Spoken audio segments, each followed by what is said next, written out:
We are coming from Alexander County in southern Illinois in this episode, and we're looking at the historical markers. Now, Alexander County has a lot of them.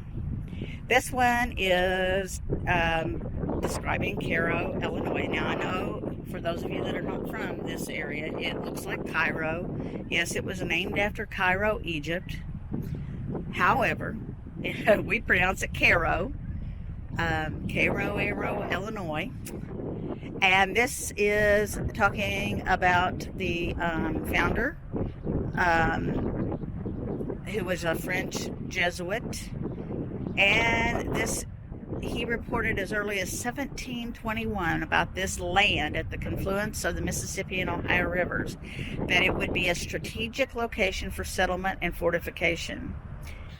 And we are here in Cairo, Illinois, in the historic district, and this is river lore.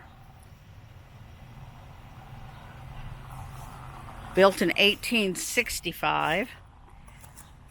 It was originally built by William Halliday and was purchased by the city of Cairo in November 23rd, 1999 to be preserved and open to the public, and it has been placed on the National Register of Historic Places. And we are here at the public library in Cairo, and we're looking for a couple of spots here that they have. This historical marker is commemorating the visit to Cairo by President Clinton on August 30th of 1996. 4 presidents have visited Cairo: Ulysses S. Grant, Theodore Roosevelt, William Howard Taft, and William Jefferson Clinton. It's commemorating Mary J. Safford. She was called Cairo's Angel from 1831 to 1891. And she was the first woman in the West to organize camp and hospital relief under General Grant's personal command. Mary Safford tended to the wounded at the battles from Belmont to Shiloh in 1861 to 1862. Later, she became one of the first women physicians of her day. We are on the grounds of the post office and customs house here in Cairo, and there are 3 historical markers here on the grounds. All right, this is commemorating Seaman, the Newfoundland dog who accompanied the Corps of Discovery to the Pacific and back. Bought by Meriwether Lewis for $20 in Pittsburgh in 1803, he was praised much for his docility and qualifications generally for my journey. A quote by Lewis: "He was intelligent, loyal, and strong. He won the affection of all the crew with his protective and hunting skills." William Clark wrote in his diary, "Seaman became our dog." This is commemorating York, the slave. York was the first known African American to cross the American continent in the company of the Lewis and Clark Corps of Discovery. From 1803 to 1806, he shared equally with them the rigors of the journey, but when the Corps was honored, he received no recognition. Whenever the Corps came upon American Indian tribes, however, his uniqueness became apparent. To the Crow, York's blackness of skin was viewed as big medicine. To the Shoshones and Nez Perce, he was a man of curiosity, strength, and awe. And the final marker over here is for this cannon here.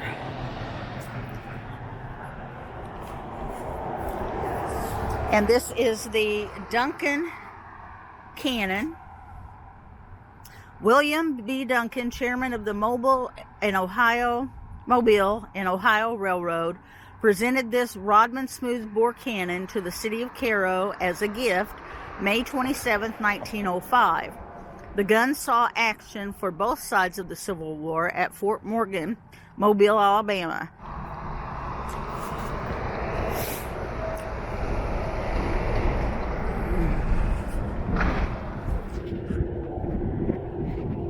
Okay, we are here to get a good shot of this marker. It says, the beginning of the third principal meridian is located in the Ohio River, 1,810 feet directly north of this point in November 1803. This was the mouth of the Ohio River. At this location, the Lewis and Clark Corps of Discovery encamped for 6 days. Here we are at the bridge across the Mississippi River, and they have a marker for this bridge, and it is in a very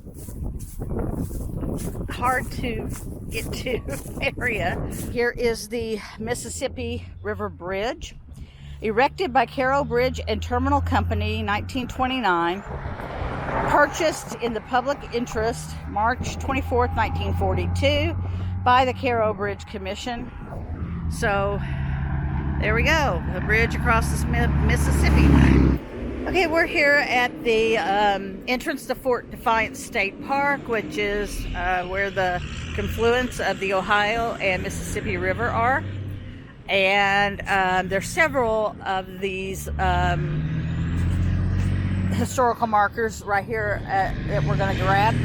This one is the Ohio River Bridge, and it was completed on November 11th, 1938, and it was freed of tolls November 11th, 1948. There's the bridge back there. This is a memorial or marker for the Great River Road in Illinois, and the marker itself is unreadable. Hopefully one day maybe the state will redo this one. It's a nice marker, you just can't read it. As I said previously, there are several markers right here at the entrance to Fort Defiance State Park. There's another marker for Caro that tells about the history of Caro. It's the same marker that we previously showed.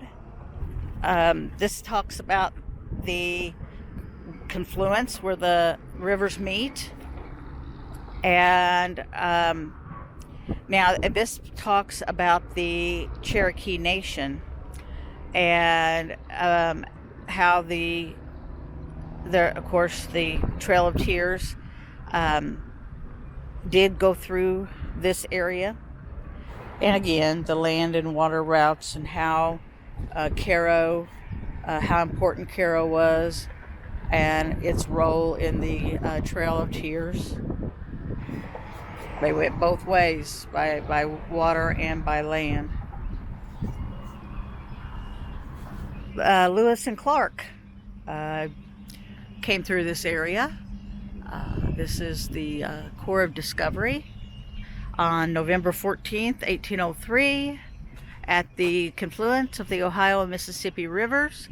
The Corps of Discovery stayed for 6 days, one of the longest stops made by the expedition. Here they saw the Mississippi for the first time, noted the mistletoe on the large timber, and to their surprise caught a 128-pound blue catfish. Their stay allowed Captain Lewis to teach Captain Clark the use of the navigational equipment, a compass and sextant.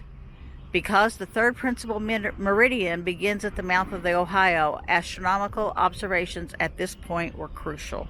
So on November 14th, 1803, Meriwether Lewis, William Clark, and their party landed at the confluence of the Ohio and Mississippi rivers, the site of present-day Caro. They spent nearly a week here learning how to determine longitude and latitude, a skill they would need on their westward expedition.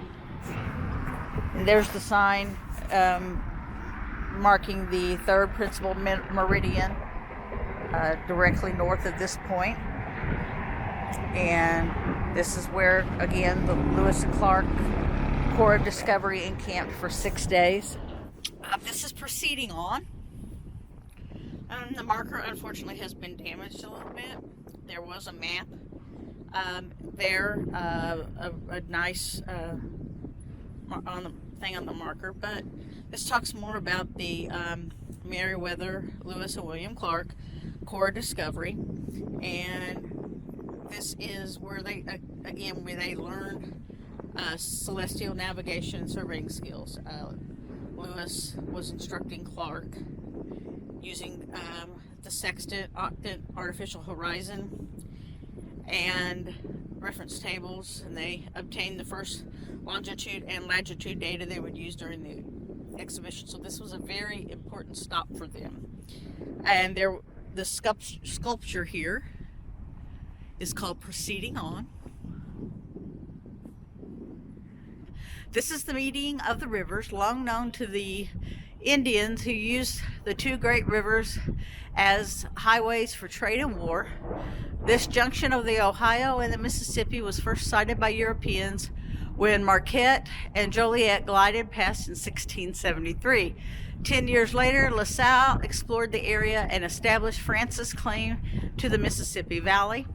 From that time on, this confluence was recognized as a strategic site for settlement and fortification. George Rogers Clark, following the capture of Kaskaskia in 1778, stationed armed boats at this junction to guard against attacks on the Illinois country by the British or Spanish. Here in 1811, the New Orleans, first steamboat to navigate western waters, lay at anchor. During 3 nights of the New Madrid earthquake in April of 1861, Fort Defiance was established at this confluence to thwart Confederate invasion and blockade the trade of the South. From here was launched General Grant's great flanking movement up the Cumberland and Tennessee rivers, which began at Fort Henry and ended at Vicksburg, giving the Union complete control of the Mississippi. All right, we are here in Olive Branch, Illinois. We're still in Alexander County. We're looking for 3 markers here. There's 2. We'll have to find the 3rd. This marker is for London School. It says this memorial recognizes the 109-year legacy of Reverend Nathan London, born a slave in 1830, known then as Nate Lundy. He distinguished himself, attaining rank of sergeant and assistant paymaster in the Union Army during the Civil War. His wartime pact with God found him settling in the Horseshoe District of Alexander County in 1879. Besides his farming and family duties, Reverend London founded and pastored 2 Baptist churches and influenced the naming and establishment of the London School, a public institution for colored children. All right, this is a marker for the New Hope Missionary Baptist Church.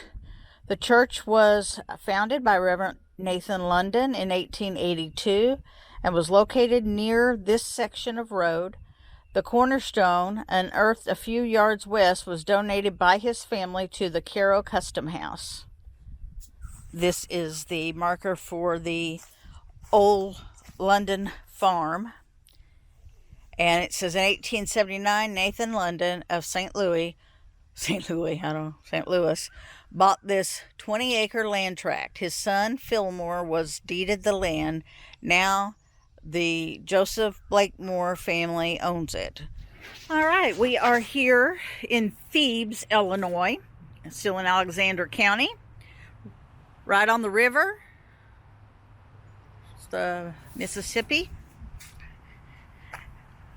This says, the Lewis and Clark in Illinois. In November of 1803, Meriwether Lewis, William Clark, and their party camped on the slate rock bank of the Mississippi River near here. They found moving the boats upriver very difficult and traveled only about 1 mile per hour against the strong current. It was a taste of the long journey ahead. This is Steamboats on the Mississippi River. It says in 1817, the Zebulon M. Pike reached St. Louis, the northernmost steamboat port on the Mississippi River. The Western steamboat of later years was a credit to the frontier American mechanic who drew upon experience to build a large craft, eventually over 300 by 40 feet, which would carry heavy cargoes in shallow water against the strong Mississippi current. All right, we are still in Alexander County, finishing up.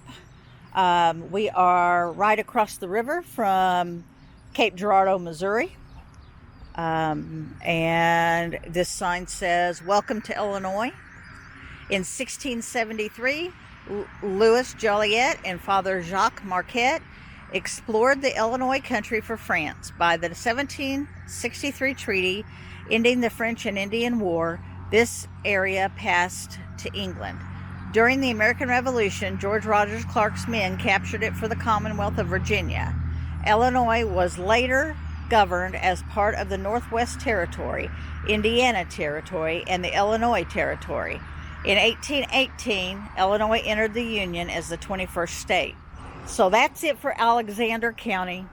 And we will move on in this series to another county and look and see what kind of historical markers are out there and what they say.